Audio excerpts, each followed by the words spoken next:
40-50 ಖರ್ಚು ಮಾಡಿದ್ರೆ ಚೆನ್ನಾಗಿರುವ ಆಂಡ್ರಾಯ್ಡ್ ಫೋನ್ ಬರುತ್ತೆ.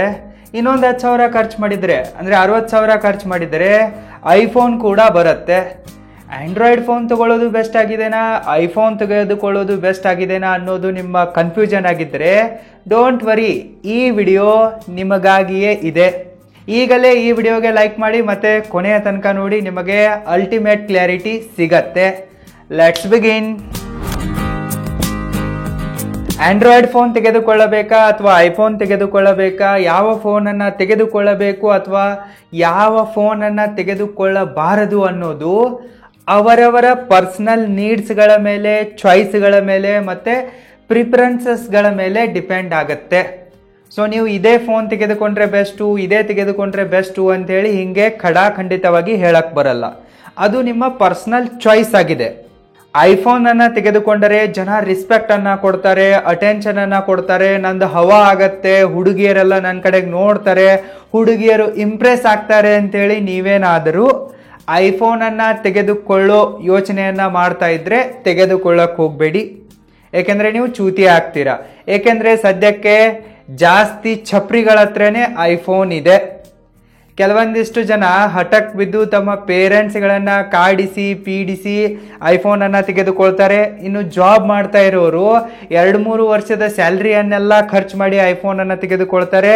ಇನ್ನು ಸ್ಟೂಡೆಂಟ್ಸ್ ಆಗಿರೋರು ಮತ್ತು ಈಗ ತಾನೇ ಜಸ್ಟ್ ಜಾಬ್ಗೆ ಸೇರ್ಕೊಂಡವರು ಸಾಲ ಮಾಡಿ ಐಫೋನನ್ನು ತೆಗೆದುಕೊಳ್ತಾರೆ.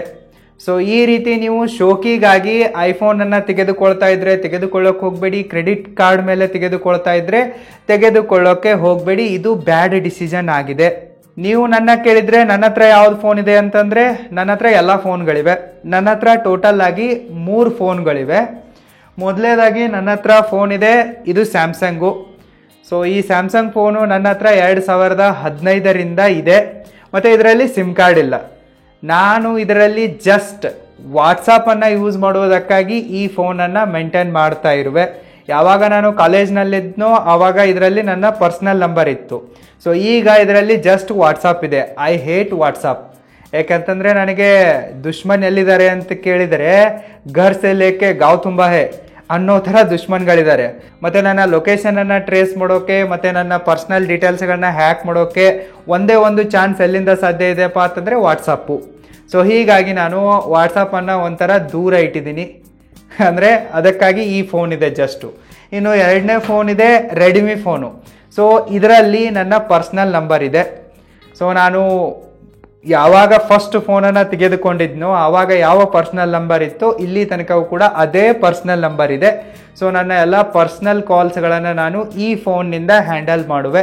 ಇದು 24x7 ನನ್ನ ಜೊತೆಗೇ ಇರುತ್ತೆ. ನಾನು ಎಲ್ಲೇ ಹೋದರೂ ಕೂಡ ನನ್ನ ಜೊತೆಗಿರುತ್ತೆ. ಇದು 24x7 ಆನೇ ಇರುತ್ತೆ. ಮತ್ತು ನಾನು ಕಾರಲ್ಲಿ ಡ್ರೈವ್ ಮಾಡುವಾಗ GPS ಬೇಕಪ್ಪ ಅಂತಂದ್ರೂ ಕೂಡ ಇದೇ ಫೋನಲ್ಲಿ ಹಾಕುವೆ. ಇನ್ನು ಲಾಸ್ಟ್ ನನ್ನ ಹತ್ರ ಇರುವ ಫೋನ್ ಯಾವುದಪ್ಪ ಅಂತಂದರೆ ಐಫೋನು. ಸೊ ಈ ಐಫೋನನ್ನು ನಾನು ಜಸ್ಟ್ ಬಿಸ್ನೆಸ್ ಪರ್ಪಸ್ಗಾಗಿ ತೆಗೆದುಕೊಂಡಿರುವೆ. ಮತ್ತು ಇದರಲ್ಲಿ ನನ್ನ ಬಿಸ್ನೆಸ್ ನಂಬರ್ ಇದೆ. ಯಾರ್ಯಾರು ನನ್ನ ಸ್ಟಾರ್ಟಪ್ಗಳಿಗಾಗಿ ಕೆಲಸ ಮಾಡ್ತಾ ಇದ್ದಾರೋ, ಲೀಗಲ್ ಅಡ್ವೈಸರ್ ಆಗಿರ್ಬೋದು, CA ಆಗಿರ್ಬೋದು, CS ಆಗಿರ್ಬೋದು, ನನ್ನ team members, team leaders, mentors ಮತ್ತು ಕೆಲವೊಂದಿಷ್ಟು ನಾನು ಇನ್ವೆಸ್ಟರ್ಗಳನ್ನ ಮೀಟ್ ಆಗಕ್ಕೆ ಟ್ರೈ ಮಾಡ್ತಾ ಇರ್ತೀನಿ. ಅವ್ರಿಗೆ ನಂಬರ್ ಕೊಡೋದಾದರೆ ಇದೇ ನಂಬರನ್ನು ಕೊಡುವೆ. ಇದು ನನ್ನ ಬಿಸ್ನೆಸ್ ನಂಬರನ್ನು ಆಪ್ರೇಟ್ ಮಾಡೋಕ್ಕೆ ಇರುವ ಐಫೋನ್ ಆಗಿದೆ. ಮತ್ತು ಇದರಲ್ಲಿ ವಾಟ್ಸಪ್ ಇಲ್ಲ. ನನ್ನ ಪರ್ಸ್ನಲ್ ಫೋನಲ್ಲೂ ಕೂಡ ವಾಟ್ಸಪ್ ಇಲ್ಲ, ಇದರಲ್ಲೂ ಕೂಡ ವಾಟ್ಸಪ್ ಇಲ್ಲ. ಸೊ ಏನೇ ಇದ್ದರೂ ಕೂಡ ಇಮೇಲ್ ಕನ್ವರ್ಸೇಷನ್ಗಳು, ಇಮೇಲ್ ಕಾಂಟ್ಯಾಕ್ಟ್ಗಳು ಅಷ್ಟೇ. ಸೊ ನಾನು ಆಫೀಸ್ನಲ್ಲಿರುವಾಗ ಇದನ್ನು ಆನ್ ಮಾಡಿಟ್ಟಿರ್ತೀನಿ. ಅಂದರೆ ಬೆಳಗ್ಗೆ 10 ಗಂಟೆ ಹಿಡಿದು ಸಂಜೆ 6 ಗಂಟೆ ತನಕ ಇದು ಆನ್ ಆಗಿರುತ್ತೆ. ಸೊ 6 ಗಂಟೆ ನಂತರ ನಾನು ಇದನ್ನು ಮನೆಗೆ ತಂದರೂ ಕೂಡ ಸ್ವಿಚ್ ಆಫ್ ಮಾಡಿಟ್ಟಿರ್ತೀನಿ. ಸೊ ಬಿಸ್ನೆಸ್ ಕಾಲ್ಸ್ಗಳನ್ನ ಹ್ಯಾಂಡಲ್ ಮಾಡುವುದಕ್ಕಾಗಿ, ಬಿಸ್ನೆಸ್ ಇಮೇಲ್ಸ್ಗಳನ್ನ ಹ್ಯಾಂಡಲ್ ಮಾಡುವುದಕ್ಕಾಗಿ ಮತ್ತು ಕೆಲವೊಂದಿಷ್ಟು ಆನ್ಲೈನ್ ಮೀಟಿಂಗ್ಗಳಿಗೆ ಜಾಯಿನ್ ಮಾಡುವುದಕ್ಕಾಗಿ ಮತ್ತು ವೆಬಿನಾರ್ಗಳನ್ನು ಕಂಡಕ್ಟ್ ಮಾಡುವುದಕ್ಕಾಗಿ ನಾನು ಈ ಐಫೋನನ್ನು ಯೂಸ್ ಮಾಡುವೆ. ಇನ್ನು ಇದಕ್ಕಿಂತಲೂ ಹೆಚ್ಚಿನ ಯೂಸ್ ಇದರಲ್ಲಿ ಏನಪ್ಪ ಅಂತಂದರೆ, ನಾನು ಇದರಲ್ಲಿ ನನ್ನ ಕೆಲವೊಂದಿಷ್ಟು ಎಮರ್ಜೆನ್ಸಿ ಟೈಮಲ್ಲಿ ಮಾಡಬೇಕಾದ ಯೂಟ್ಯೂಬ್ ವಿಡಿಯೋಗಳನ್ನು ಶೂಟ್ ಮಾಡುವೆ. ಲಾಗ್ಸ್ಗಳನ್ನು ನಾನು ಏನು ಮಾಡ್ತೀನೋ ಅದೆಲ್ಲವೂ ಕೂಡ ಐಫೋನ್ನಿಂದ ಮತ್ತು GoProದಿಂದ ಮತ್ತು ಡ್ರೋನ್ನಿಂದ ಶೂಟ್ ಆಗುತ್ತೆ. ಐಫೋನನ್ನು ಅಲ್ಲಿ ಕೂಡ ಯೂಸ್ ಮಾಡುವೆ. ಮತ್ತು ಶಾರ್ಟ್ಸ್ಗಳನ್ನು ರೀಲ್ಸ್ಗಳನ್ನು ಎಡಿಟ್ ಮಾಡೋದಿರುತ್ತಲ್ಲ, ನಾನು ಐಫೋನಲ್ಲೇ ಎಡಿಟ್ ಮಾಡುವೆ. ಮತ್ತು ಎಮರ್ಜೆನ್ಸಿ ಟೈಮಲ್ಲಿ ನಾನು ದೊಡ್ಡ ದೊಡ್ಡ ವಿಡಿಯೋಗಳನ್ನ ಎಡಿಟ್ ಮಾಡೋದಿದ್ರು ಕೂಡ ಐಫೋನಲ್ಲೇ ಮಾಡುವೆ. ಸೊ ಈ ರೀತಿ ಬಿಸ್ನೆಸ್ ಮತ್ತು ನನ್ನ creative video editing, video production ಕೆಲಸಕ್ಕಾಗಿ ಲಾಗಿಂಗ್ ಆಗಿ ನಾನು ಐಫೋನನ್ನು ಯೂಸ್ ಮಾಡುವೆ. ಸೊ ನನ್ನ ಹತ್ರ 3 ಫೋನ್ಗಳಿವೆ. ನಾನೀಗ ಐಫೋನ್ನ ಪ್ರೋಸ್ ಮತ್ತು ಕಾನ್ಸನ್ನು ಹೇಳುವೆ. ಅದಾದ ನಂತರ ನೀವು ಡಿಸೈಡ್ ಮಾಡಿ ನಿಮಗೆ ಯಾವುದು ಫೋನು ಬೆಟರ್ ಆಗುತ್ತೆ ಅಂಥೇಳಿ. ಡೋಂಟ್ ವರಿ, ಇದು 100% ಜೆನ್ಯೂನ್ ವಿಡಿಯೋ ಆಗಿದೆ. ಯಾವುದೇ ಥರನಾದ ಸ್ಪಾನ್ಸರ್ಶಿಪ್ಪು ಇದರಲ್ಲಿ ಇಲ್ಲ. ಮೊದಲು ನಾವು ಐಫೋನ್ನ ಪ್ರೋಸ್ಗಳ ಬಗ್ಗೆ ನೋಡೋಣ. ಯಾಕಂದರೆ ಮೊದಲೇ ನಾವು ಮೆಟಲ್ ಹೊಡಿಯೋಕ್ಕೆ ಸ್ಟಾರ್ಟ್ ಮಾಡಿದರೆ ಐಫೋನ್ನವರು ನಮ್ಮ ವಿಡಿಯೋದ ಮೇಲೆ ಏನಾದರೂ ಮಾಡ್ಬೋದು. ಅದಕ್ಕಾಗಿ ಮೊದಲು ಸ್ವಲ್ಪ ಅವರಿಗೆ ಬಟ್ರಿಂಗನ್ನು ಮಾಡೋಣ. ಮೊದಲು ಪ್ರೋಸ್ಗಳ ಬಗ್ಗೆ ಡಿಸ್ಕಸ್ ಮಾಡೋಣ. Pros number 1, enhanced safety. ನಿಮ್ಮ ಹತ್ರ ಐಫೋನ್ ಇದೆ ಅಂತಂದರೆ ನೀವು ಸೇಫ್ಟಿಗಾಗಿ ಮತ್ತು ಪ್ರೈವೇಸಿಗಾಗಿ ಯಾವುದೇ ಚಿಂತೆಯನ್ನು ಮಾಡುವ ಅವಶ್ಯಕತೆ ಇರಲ್ಲ. ಸಪೋಸು ನೀವೇನಾದರೂ ನಿಮ್ಮ ಫೋನನ್ನು ಎಲ್ಲಾದರೂ ಮರ್ತು ಬಿಟ್ಟು ಬಂದರೆ, ಎಲ್ಲಾದರೂ ಕಳ್ಕೊಂಡ್ರೆ, ಇಲ್ಲ ಯಾರಾದರೂ ಕದ್ರೆ, ನೀವು ಐಫೋನನ್ನು ಈಸಿಯಾಗಿ ಟ್ರೇಸ್ ಮಾಡ್ಬೋದು. ನಿಮ್ಮ ಫೋನು ಸಿಗೋ ಚಾನ್ಸಸ್ ಜಾಸ್ತಿ ಇರುತ್ತೆ. ಮತ್ತು ನೀವು ಪೊಲೀಸ್ ಸ್ಟೇಷನ್ಗೆ ಹೋಗಿ ಕಂಪ್ಲೇಂಟ್ ಕೊಟ್ಟರು ಕೂಡ ಪೊಲೀಸರು ಇದನ್ನು ಸೀರಿಯಸ್ ಆಗಿ ತಗೊತಾರೆ ಮತ್ತು ನಿಮ್ಮ ಫೋನನ್ನು ಹುಡುಕಾಡುವ ಪ್ರಯತ್ನ ಮಾಡ್ತಾರೆ. ಅದೇ ನೀವು ನನ್ನ ಆ್ಯಂಡ್ರಾಯ್ಡ್ ಫೋನ್ ಕಳೆದೋಗಿದೆ ಅಂತೇಳಿ ಪೊಲೀಸ್ ಸ್ಟೇಷನ್ಗೆ ಹೋದರೆ ಯಾರೂ ಕೂಡ ಸೀರಿಯಸ್ ಆಗಿ ತೆಗೆದುಕೊಳ್ಳಲ್ಲ. ಸೊ ನನ್ನ ಫ್ರೆಂಡ್ದೇ ಒಬ್ಬೊಂದು ಕಳೆದಿತ್ತು ಆ್ಯಂಡ್ರಾಯ್ಡ್ ಫೋನು, ಆವಾಗಲೂ ಹೋಗಿದ್ದೆ. ಮತ್ತು ನಮ್ಮ ಅಕ್ಕನ ಐಫೋನ್ ಕಳೆದಿತ್ತು, ಸೊ ಆವಾಗಲೂ ಹೋಗಿದ್ದೆ. ಸೊ ಐಫೋನ್ ಇದೆ ಅಂತಂದರೆ ಪೊಲೀಸರು ಕೂಡ ಸ್ವಲ್ಪ ಸೀರಿಯಸ್ ಆಗಿ ತೊಗೊತಾರೆ. ಸೈಬರ್ ಕ್ರೈಮಿಗೆ ಕೊಟ್ಟರೆ ಅವರು ಕೂಡ ಸ್ವಲ್ಪ ಸೀರಿಯಸ್ ಆಗಿ ಟ್ರೇಸ್ ಮಾಡ್ತಾರೆ. ಸೊ ಇದನ್ನು ನಾನು ಪರ್ಸ್ನಲ್ ಆಗಿ ಅನುಭವಿಸಿರುವೆ. ಇನ್ನು ಮತ್ತೊಂದು ಸೇಫ್ಟಿ ಬಗ್ಗೆ ಹೇಳ್ಬೇಕಂತಂದರೆ, ಆ್ಯಂಡ್ರಾಯ್ಡ್ ಫೋನು ಈಸಿಲಿ ಹ್ಯಾಕ್ ಆಗುತ್ತೆ. ಮತ್ತು ಐಫೋನ್ ಇದೆಯಲ್ಲ, ಎಕ್ಸ್ಪರ್ಟ್ ಹ್ಯಾಕರ್ ಇದ್ದರೆ ಮಾತ್ರ ಹ್ಯಾಕ್ ಆಗುತ್ತೆ. ಐಫೋನನ್ನು ಹ್ಯಾಕ್ ಮಾಡೋದು ಅಷ್ಟೇನು ಈಸಿ ಅಲ್ಲ, ಬಟ್ ಇದು ಇಂಪಾಸಿಬಲ್ ಕೂಡ ಅಲ್ಲ. ಅಮೆಜಾನ್ ಓನರ್ ಆದ ಜೆಫ್ ಬೆಜೋಸ್ ಅವರ ವಾಟ್ಸಪ್ ಕೂಡ ಹ್ಯಾಕ್ ಆಗಿತ್ತು. ಸೊ 2 ಫೋನ್ಗಳು ಕೂಡ ಹ್ಯಾಕ್ ಆಗ್ತವೆ. ಬಟ್ ಕಂಪ್ಯಾರಿಟಿವ್ಲಿ ಹೇಳೋದಾದರೆ ಐಫೋನ್ ಜಾಸ್ತಿ ಸೇಫ್ ಆಗಿದೆ. Pros number 2, iPhone is non addictive in nature. ಈ ಐಫೋನ್ ಇದೆಯಲ್ಲ, ಇದು ನಾನ್ ಅಡಿಕ್ಟಿವ್ ನೇಚರ್ ಆಗಿದೆ. ನೀವು ಆ್ಯಂಡ್ರಾಯ್ಡ್ ಫೋನನ್ನು ಯೂಸ್ ಮಾಡ್ತಾ ಕುಂತ್ರಿ ಅಂತ ಅಂದ್ಕೊಳ್ಳಿ, ಅದು ತುಂಬಾ ಅಟ್ರಾಕ್ಟಿವ್ ಆಗಿರುತ್ತೆ. ನಿಮಗೆ ಚಟ ಬಿದ್ದುಬಿಡುತ್ತೆ. ಹಾಗೆ ನೀವು ಸ್ಕ್ರೋಲ್ ಮಾಡ್ತಾನೆ ಇರ್ತೀರಾ, ವಾಟ್ಸಪ್ ನೋಡ್ತೀರಾ, ರೀಲ್ಸ್ ನೋಡ್ತೀರಾ, ಯೂಟ್ಯೂಬ್ ನೋಡ್ತೀರಾ, ಎಲ್ಲನೂ ಮಾಡ್ತಾ ಇರ್ತೀರಾ, ಅದರಲ್ಲಿ ಫೋಟೋಸ್ ನೋಡೋದು. ಬಟ್ ಆ್ಯಂಡ್ರಾಯ್ಡ್ನ ಥರ ಈ ಐಫೋನ್ ಇದೆಯಲ್ಲ ಅಡಿಕ್ಟಿವ್ ಆಗಿಲ್ಲ. ಏಕೆಂದರೆ ಇದರ ಇಂಟರ್ಫೇಸ್ ಇದೆಯಲ್ಲ ತುಂಬಾ ಸಿಂಪಲ್ ಆಗಿದೆ. ಒಂಥರ ಇದಕ್ಕೆ ನೀವು ಬೋರಿಂಗ್ ಫೋನ್ ಅನ್ನಬಹುದು. ಸೊ ಕೆಲಸ ಎಷ್ಟಿದೆನೋ ಅಷ್ಟೇ ಮಾಡಿ ನೀವು ಇಡಬೇಕಂತ ಮೈಂಡ್ಸೆಟ್ಲಿ ಫಿಕ್ಸ್ ಆಗಿದ್ದರೆ ಗೋ ಫಾರ್ ಐಫೋನ್. ಕಣ್ಮುಚ್ಚಿ ಐಫೋನನ್ನು ತೆಗೆದುಕೊಳ್ಳಿ. ಇದು ನಿಮಗೆ ಅಡಿಕ್ಷನ್ ಮಾಡಲ್ಲ, ಚಟ ಹತ್ತಲ್ಲ, ಮೊಬೈಲ್ನ ಚಟ ನಿಮಗೆ ಬೀಳಲ್ಲ. ಯಾಕೆಂದರೆ ಇದು ತುಂಬಾ ಸಿಂಪಲ್ ಆಗಿದೆ ಮತ್ತು ಬೋರಿಂಗ್ ಆಗಿದೆ. Pros number 3, iPhone has the best video camera in the market right now. ಸದ್ಯಕ್ಕೆ ಎಲ್ಲ ಫೋನ್ಗಳಿಗೆ ಕಂಪೇರ್ ಮಾಡಿದರೆ ಐಫೋನ್ನ ಒಂದು ವಿಡಿಯೋ ಕ್ಯಾಮ್ರಾ ಇದೆಯಲ್ಲ, ಅದು ಬೆಸ್ಟ್ ಆಗಿದೆ. ಸದ್ಯಕ್ಕೆ ಮಾರ್ಕೆಟ್ನಲ್ಲಿ ಐಫೋನ್ಗಿಂತಲೂ ಬೆಸ್ಟ್ ಆಗಿರುವ ವಿಡಿಯೋ ಕ್ಯಾಮ್ರಾ ಯಾವುದೇ ಫೋನ್ನಲ್ಲಿಲ್ಲ. ನಾನು 1 ಲಕ್ಷದ ಆ್ಯಂಡ್ರಾಯ್ಡ್ ಫೋನನ್ನು ಕೂಡ ಕಂಪೇರ್ ಮಾಡಿ ನೋಡಿರುವೆ. ಸೊ ಆ್ಯಂಡ್ರಾಯ್ಡ್ ಫೋನ್ಗಳ ಕ್ಯಾಮ್ರಾ ಕಂಪೇರ್ ಮಾಡಿದರೆ ಐಫೋನ್ನ ಕ್ಯಾಮ್ರಾ ಕ್ವಾಲಿಟಿ ಇದೆಯಲ್ಲ ಬೆಸ್ಟ್ ಆಗಿದೆ. ಮತ್ತು ನೀವು ಐಫೋನನ್ನು ಯೂಸ್ ಮಾಡಿಕೊಂಡು ನಿಮ್ಮ ಲಾಗ್ಸ್ಗಳನ್ನು ಶೂಟ್ ಮಾಡಬಹುದು, ಕ್ರಿಯೇಟಿವ್ ಶಾರ್ಟ್ ಫಿಲ್ಮ್ಸ್ಗಳನ್ನು ಮತ್ತು ಆ್ಯಡ್ ಫಿಲ್ಮ್ಗಳನ್ನು ಮಾಡೋರಿದ್ರೂ ಕೂಡ ಮಾಡಬಹುದು. ಮತ್ತು ಟ್ರಾವೆಲ್ ವಿಡಿಯೋಗಳನ್ನು, ಟ್ರಾವೆಲ್ ಫಿಲ್ಮ್ಸ್ಗಳನ್ನು, ಆ್ಯಡ್ ಫಿಲ್ಮ್ಸ್ಗಳನ್ನು, ಜೊತೆಗೆ ಲಾಗಿಂಗನ್ನು ಕೂಡ ಮಾಡಬಹುದು. ಮತ್ತು ಐಫೋನ್ನಲ್ಲಿ ಬಹಳಷ್ಟು ಸಿನಿಮಾಗಳು ಮತ್ತು ಮ್ಯೂಸಿಕ್ ವಿಡಿಯೋಗಳು ಕೂಡ ಶೂಟ್ ಆಗಿವೆ. ಸೊ ಎಲ್ಲ ತರಹದ ಪ್ರೊಫೆಷ್ನಲ್ ವಿಡಿಯೋಗಳನ್ನು ಶೂಟ್ ಮಾಡುವುದಕ್ಕಾಗಿ ಐಫೋನ್ ದ ಬೆಸ್ಟ್ ಆಗಿದೆ. ಸೊ ನಾನು ನಿಮಗೆ ಶುರುವಾತಿನಲ್ಲೇ ಹೇಳಿದಂತೆ ನಾನು ಕೂಡ ನನ್ನ ಲಾಗ್ಸ್ಗಳನ್ನು ಮತ್ತು ಕೆಲವೊಂದಿಷ್ಟು ಯೂಟ್ಯೂಬ್ ವಿಡಿಯೋಗಳನ್ನು ಐಫೋನ್ನಲ್ಲೇ ಶೂಟ್ ಮಾಡುವೆ. ಸೊ ನೀವು ವಿಡಿಯೋ ಶೂಟಿಂಗ್ ಪರ್ಪಸ್ಗೋಸ್ಕರ ಐಫೋನನ್ನು ತೆಗೆದುಕೊಳ್ತಾ ಇದ್ದರೆ ಕಣ್ಮುಚ್ಚಿ ತೆಗೆದುಕೊಳ್ಳಿ, ವ್ಯಾಲ್ಯೂ ಫಾರ್ ಮನಿ ಇದೆ. ಸೊ ನಿಮಗೆ ಒಂದು 6 ತಿಂಗಳಲ್ಲೇ ನೀವು ಹಾಕಿರೋ ದುಡ್ಡು ವಾಪಸ್ ಬರುತ್ತೆ. ನೀವು ರೀಲ್ಸ್ ಮಾಡೋರಿದ್ರೆ, ಶಾರ್ಟ್ಸ್ ಮಾಡೋರಿದ್ರೆ ಆವಾಗಲೂ ಕೂಡ ಐಫೋನ್ ಯೂಸ್ ಆಗುತ್ತೆ. Go for iPhone if you are a creative person. ನೀವು ಕ್ರಿಯೇಟಿವಿಟಿ ಮಾಡಲ್ಲ, ಶೋಕಿಗಾಗಿ ತರ್ತಾ ಇದ್ದರೆ ನಾನು ಬೇಡ ಅಂತನ್ನುವೆ. ಬಟ್ ನೀವು ಕ್ರಿಯೇಟರ್ ಆಗಿದ್ದರೆ, ರೀಲರ್ ಆಗಿದ್ದರೆ, ಯೂಟ್ಯೂಬರ್ ಆಗಿದ್ದರೆ ಕಣ್ಮುಚ್ಚೆ ಐಫೋನನ್ನು ತೆಗೆದುಕೊಳ್ಳಿ. ನಿಮಗಿದು ವ್ಯಾಲ್ಯೂ ಫಾರ್ ಇನ್ವೆಸ್ಟ್ಮೆಂಟ್ ಆಗಿದೆ. ಒಂದು ವೇಳೆ ನೀವೇನಾದರೂ ಸ್ಮಾರ್ಟ್ಫೋನ್ ಫಿಲಮ್ ಮೇಕಿಂಗನ್ನು ಕಲಿಯುವ ಆಸೆಯನ್ನು ಹೊಂದಿದ್ದರೆ, ಸ್ಮಾರ್ಟ್ಫೋನ್ ವಿಡಿಯೋ ಎಡಿಟಿಂಗನ್ನು ಕಲಿಯುವ ಆಸೆಯನ್ನು ಹೊಂದಿದ್ದರೆ, ಯೂಟ್ಯೂಬ್ ಚಾನಲ್ ಕ್ರಿಯೇಷನ್ನು ಮತ್ತು ಮ್ಯಾನೇಜ್ಮೆಂಟ್ನ ಬಗ್ಗೆ ಕಲಿಯುವ ಆಸೆಯನ್ನು ಹೊಂದಿದ್ದರೆ, ಲಾಗಿಂಗನ್ನು ಕಲಿಯುವ ಆಸೆಯನ್ನು ಹೊಂದಿದ್ದರೆ, ಈ ವಿಡಿಯೋದ ಡಿಸ್ಕ್ರಿಪ್ಷನ್ ಬಾಕ್ಸಲ್ಲಿ ಕೊಟ್ಟಿರುವ ಲಿಂಕನ್ನು ಚೆಕ್ ಮಾಡಿ, ಇಲ್ಲವೇ www.roaringfilmschool.comಗೆ ವಿಸಿಟ್ ಮಾಡಿ ಮತ್ತು ಕಲೀರಿ. Pros number 4, iPhone is best for video editing also. ಈ ಐಫೋನ್ ಇದೆಯಲ್ಲ, ವಿಡಿಯೋ ಎಡಿಟಿಂಗ್ಗೋಸ್ಕರನೂ ಕೂಡ ತುಂಬಾ ಚೆನ್ನಾಗಿದೆ. 1,00,000 ಎಡಿಟಿಂಗ್ ಸಿಸ್ಟಮ್ನಲ್ಲಿ ನೀವು ಎಷ್ಟು ಕ್ವಾಲಿಟಿ ವಿಡಿಯೋಗಳನ್ನು ಎಡಿಟ್ ಮಾಡ್ಬೋದು, ಅಷ್ಟೇ ಕ್ವಾಲಿಟಿಯ ವಿಡಿಯೋಗಳನ್ನು ಐಫೋನ್ನಿಂದಲೂ ಕೂಡ ಎಡಿಟ್ ಮಾಡಬಹುದು. ಸೊ ಐಫೋನು ವಿಡಿಯೋ ಎಡಿಟ್ ಮಾಡುವಾಗ ಎಲ್ಲೂ ಕೂಡ ಸ್ಟ್ರಕ್ಕು ಆಗಲ್ಲ, ಹ್ಯಾಂಗೂ ಆಗಲ್ಲ. ನಾನು ನನ್ನ ಈ ಐಫೋನ್ನಲ್ಲಿಯೇ ಡ್ರೋನ್ನ ವಿಡಿಯೋಗಳನ್ನು ಎಡಿಟ್ ಮಾಡಿರುವೆ, ಗೋಪ್ರೋನ ವಿಡಿಯೋಗಳನ್ನು ಎಡಿಟ್ ಮಾಡಿರುವೆ, 4K ವಿಡಿಯೋಗಳನ್ನು ಎಡಿಟ್ ಮಾಡಿರುವೆ, ಮತ್ತು ಐಫೋನ್ನಿಂದಲೇ ಶೂಟ್ ಮಾಡಲಾದ ಲಾಗ್ಸ್ಗಳನ್ನು ಕೂಡ ಎಡಿಟ್ ಮಾಡಿರುವೆ. ಸೊ ಐಫೋನ್ನಲ್ಲಿ ನೀವು ಪ್ರೊಫೆಷ್ನಲ್ ಕ್ವಾಲಿಟಿ ವಿಡಿಯೋಗಳನ್ನು ಆರಾಮಾಗಿ ಎಡಿಟ್ ಮಾಡಬಹುದು ವಿದೌಟ್ ಎನಿ ಕಿರಿಕಿರಿ. ಇವಿಷ್ಟು ಐಫೋನ್ನ ಪ್ರೋಸ್ ಆದವು. ಈಗ ಸ್ವಲ್ಪ ಕಾನ್ಸ್ಗಳ ಬಗ್ಗೆ ನೋಡೋಣ. ನೀವು ಕೂಡ ಯಾರಿಗಾದರೂ ಬೈಯೋರಿದ್ರೆ ಹಿಂಗೆ ಬೈಯೋದು, ಸ್ವಲ್ಪ ಹೊಗಳೋದು, ಅದಾದ ನಂತರ ಉಗಿಯೋಕೆ ಸ್ಟಾರ್ಟ್ ಮಾಡೋದು. ಈಗ ಐಫೋನ್ನ ಕಾನ್ಸ್ಗಳ ಬಗ್ಗೆ ಸೀರಿಯಸ್ ಆಗಿ ನೋಡೋಣ. Cons number 1, iPhone do dictatorship. IPhone ಏನಿದೆ ಅಲ್ಲ, ಒಂಥರ ಡಿಕ್ಟೇಟರ್ಶಿಪ್ಪನ್ನು ಮಾಡುತ್ತೆ, ಸರ್ವಾಧಿಕಾರವನ್ನು ಚಲಾಯಿಸುತ್ತೆ.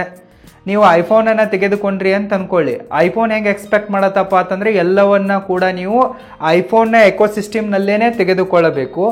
ನೀವು ಫೋನಿನ ಮಾಲೀಕರಾಗಿದ್ದರೂ ಕೂಡ ಅದು ಹೇಳ್ದಂಗೆ ಕೇಳಬೇಕು ಅನ್ನೋ ಥರ ಈ ಐಫೋನ್ ಬಿಹೇವ್ ಮಾಡುತ್ತೆ, ಅಂದರೆ ಆ್ಯಪಲ್ ಕಂಪ್ನಿ ಬಿಹೇವ್ ಮಾಡುತ್ತೆ.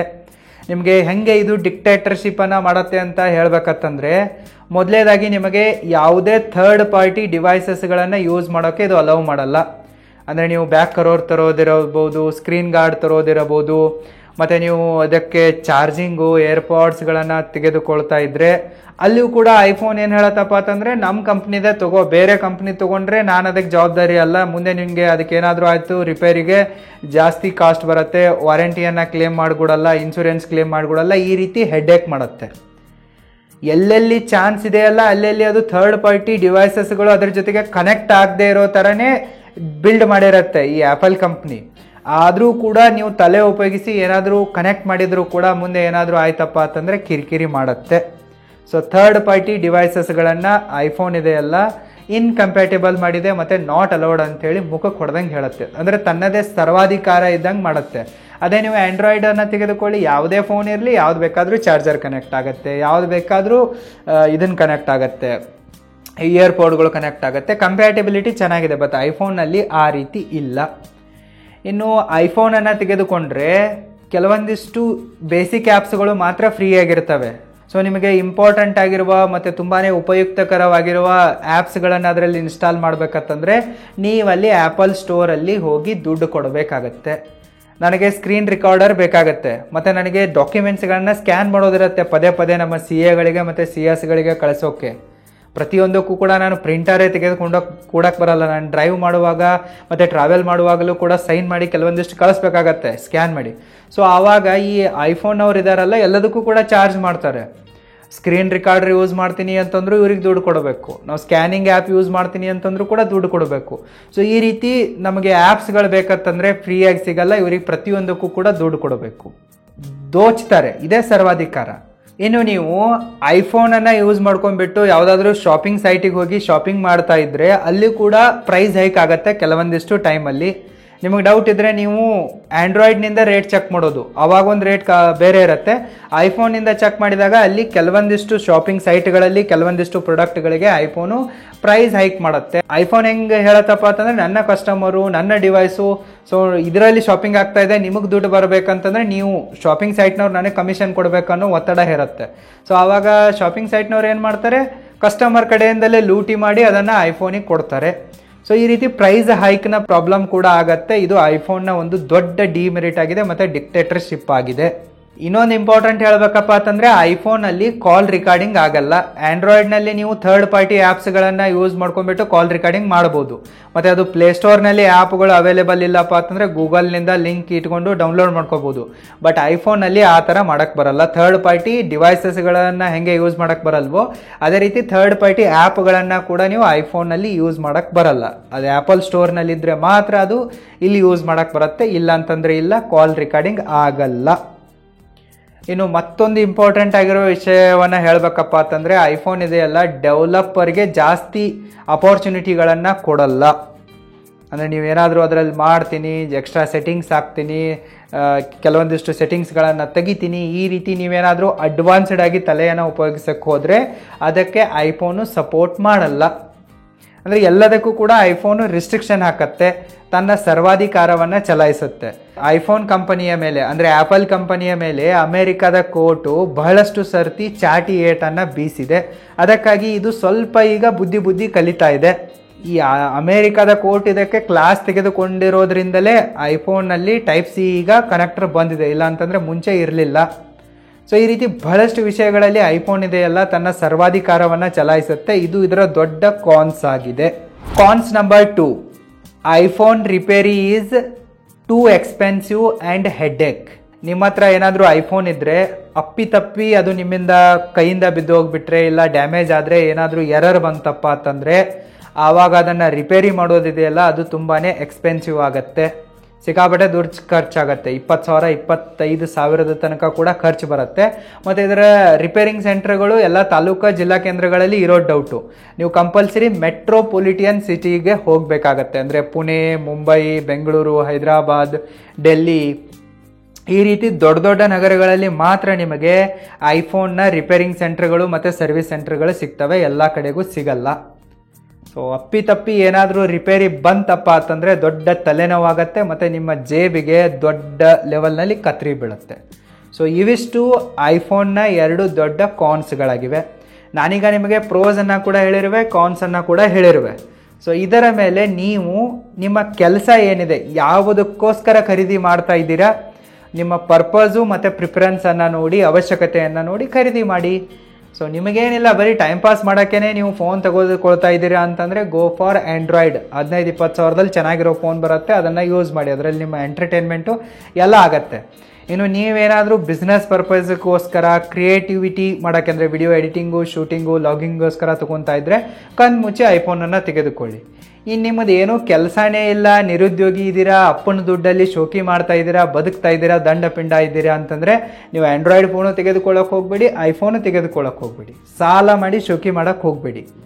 ಮತ್ತು ಐಫೋನ್ ತೆಗೆದುಕೊಂಡ್ರೆ ರೆಸ್ಪೆಕ್ಟ್ ಬರುತ್ತೆ, ಹವಾ ಆಗತ್ತೆ ಅಂತಲೂ ತೆಗೆದುಕೊಳ್ಳೋಕೆ ಹೋಗ್ಬೇಡಿ. ನಿಮ್ಮ ಹತ್ರ ಬ್ರ್ಯಾಂಡೆಡ್ ವಸ್ತುಗಳನ್ನು ನೋಡಿ ರೆಸ್ಪೆಕ್ಟ್ ಸಿಗ್ತಾ ಇದೆ, ಯಾರಾದರೂ ನಿಮ್ಗೆ ಅಟೆನ್ಷನ್ ಕೊಡ್ತಾ ಇದೆ ಅಂತಂದರೆ ನೀವು ವೇಸ್ಟ್ ಬಾಡಿ ಅಂದಂಗೆ. ಸೊ ಅದಕ್ಕಾಗಿ ಯೋಚನೆ ಮಾಡಿ, ಎರಡೂ ಕೂಡ ಬೆಸ್ಟ್ ಆಗಿವೆ. ನಿಮ್ಮ ಅವಶ್ಯಕತೆಗೆ ತಕ್ಕಂತೆ ನೀವು ತೆಗೆದುಕೊಳ್ಳಿ. ಸೊ ನನ್ನ ಹತ್ರ ಅಂತೂ ಆ್ಯಂಡ್ರಾಯ್ಡ್ ಫೋನು ಇದೆ ಮತ್ತು ಐಫೋನ್ ಕೂಡ ಇದೆ. ಸೊ ನಿಮಗೆ ಯಾವುದು ಬೆಟರ್ ಅನಿಸುತ್ತೋ ಅದನ್ನು ಖರೀದಿ ಮಾಡಿ. ನೀವು ಯಾವುದನ್ನು ತೊಗೋಬೇಕಂತ ಇದ್ದೀರಾ, ಯಾವುದು ಬೆಸ್ಟು ಅಂತ ನಿಮಗೆ ಅನಿಸುತ್ತೆ ಅನ್ನೋದನ್ನು ಕಮೆಂಟ್ ಮಾಡಿ. ಮತ್ತು ಏನಾದರೂ ಡೌಟ್ ಇದ್ದರೂ ಕೂಡ ಕಮೆಂಟ್ ಮಾಡಿ, ಕಿವೇನದಲ್ಲಿ ಕವರ್ ಮಾಡುವೆ. All the very best. Thank you so much.